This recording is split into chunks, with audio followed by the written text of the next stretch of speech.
Hello বন্ধুরা, সবাই কেমন আছো? আশা করি সবাই ভালো আছো, আমিও ভালো আছি। আজকে আমি কচুর পাতা পুড়িয়ে একটা রেসিপি করব। রেসিপিটা সম্পূর্ণ সাথে থাকার অনুরোধ রইল।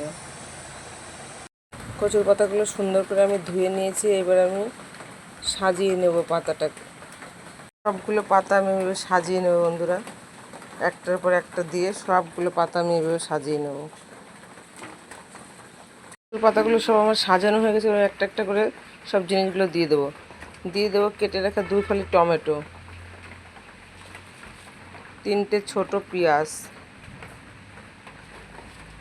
5-6টা কাঁচা লঙ্কা, 1 টুকরো আদা, দিয়ে দেবো রসুন। এবার আমি ভালো করে মুড়িয়ে নেওয়া আমার হয়ে গেছে। এবার আমি হালকা একটু তেল মেখে নেব। এবার হাতে আমার তেল দিয়েছি, এবার তেল মেখে নেব। এবার আমি গ্যাসে বসিয়ে দেবো। কচু পাতাটাকে এইভাবে আমি পুড়িয়ে নেব। এবার ভেঙে রাখা ওই শাকটাকেও দিয়ে দেবো। এই দেখো কত সুন্দর আমি ভেঙে রেখেছি। এবার এই শাকটাকেও আমি দিয়ে দেবো।